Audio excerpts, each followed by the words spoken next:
Bienvenue dans cette nouvelle vidéo. Je suis actuellement en Normandie avec la métropole de Rouen et je suis trop contente parce qu'on va parler des abeilles sauvages. Bon, ce sera une première approche assez généraliste et comme pour les frelons asiatiques, on va parler d'un impact où il y a eu beaucoup de com dessus et au final, c'était peut-être pas la meilleure des solutions pour agir en faveur des abeilles sauvages. Bon, et comme d'habitude, l'objectif de cette vidéo, c'est de vous donner des pistes de réflexion, d'aller creuser si le sujet vous intéresse et de parler de choses dont on n'entend pas forcément parler. Allez, go, c'est parti!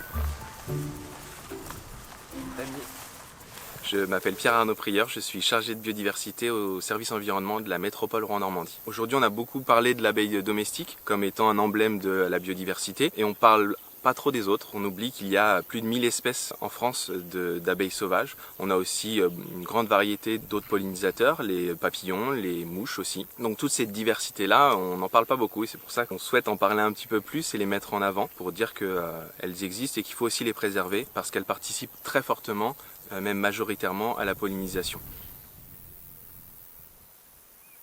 Mais du coup, on parle d'abeilles domestiques et d'abeilles sauvages, mais c'est quoi la différence? La différence, c'est que l'abeille domestique a été en fait sélectionnée parmi une abeille mellifère, qui était une abeille productrice de miel. Et comme on s'intéressait à avoir le plus possible de miel, on a sélectionné ces variétés pour faire l'abeille domestique qu'on connaît aujourd'hui, avec différentes variétés.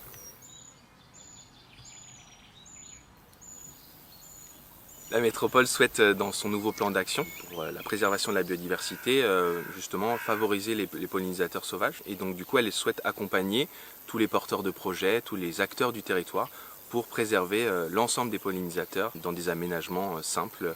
On souhaite leur proposer des aménagements de gestion écologique de leurs espaces. On appelle ça la gestion différenciée. Arrêter d'utiliser des produits phyto, essayer de moins tondre des espaces qui n'ont pas de vocation. Et ensuite, c'est de mettre en place, par exemple, quand il y a des branches mortes qui ont été coupées et élaguées sur un arbre, de les déposer en tas pour qu'elles puissent servir d'habitat pour ces espèces.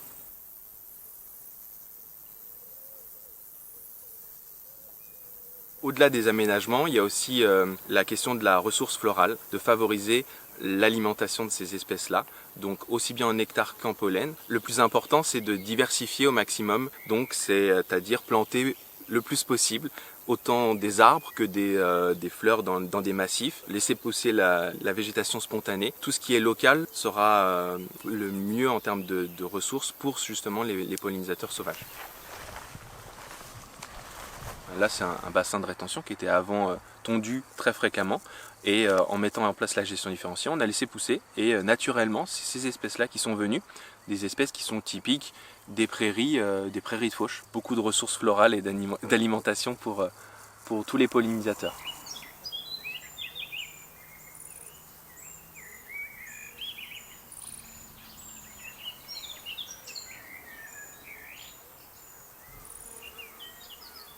On connaît les impacts majeurs sur les pollinisateurs sauvages. On sait que c'est la fragmentation des habitats, l'artificialisation des sols, l'agriculture intensive avec notamment les pesticides. Et récemment, on s'est rendu compte que l'engouement des communes ou des entreprises pour l'installation de ruches avait en fait une mauvaise concurrence, avait un impact négatif sur les abeilles sauvages. Les individus qui sont dans la ruche rentrent directement en compétition pour la ressource florale autour de cette ruche-là. Les études sont très précises sur ce sujet-là. Dans un rayon de 750 mètres autour d'une ruche, on a une diminution drastique des pollinisateurs sauvages. Dans un milieu où il n'y a pas assez de ressources florales, les abeilles, même domestiques, peuvent se concurrencer entre elles. Donc du coup, le raccourci qu'on fait de dire qu'on souhaite installer une ruche pour préserver la biodiversité, finalement, c'est protéger les abeilles domestiques. Et c'est intéressant de le faire pour l'apiculture, pour la production de miel, pour favoriser chez les maraîchers par exemple la pollinisation dans leur culture. Mais si on devait faire une action pour la biodiversité, il faudrait favoriser la ressource florale et aussi proposer des aménagements pour leur reproduction. Est-ce que ton objectif c'est de me placer ressources florales 20 fois dans la vidéo ou pas? J'ai pas d'autres mots. Les fleurs. Les fleurs. Alors je sais pas si le message est assez bien passé dans la vidéo, mais la ressource florale est très importante. Laissez pousser des fleurs planter, locales, adaptées à vos climats, à vos régions. pour augmenter la ressource florale.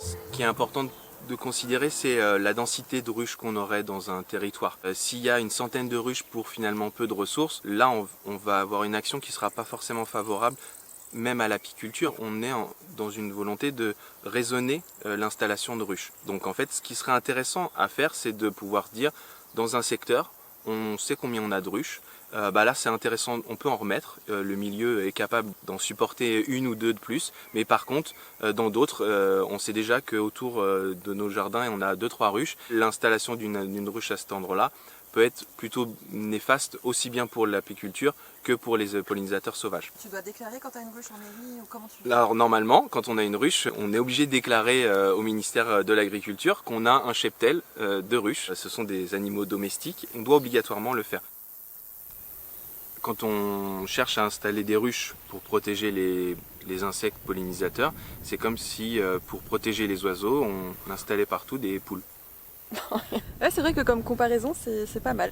J'ai pas de fin de phrase. Voilà. N'hésitez pas à vous abonner pour plus de phrases percutantes comme ça. Des slogans. Ouais, on va écrire un livre avec PA. C'est faux. Qu'est-ce qu'on peut faire à notre échelle pour préserver les abeilles sauvages?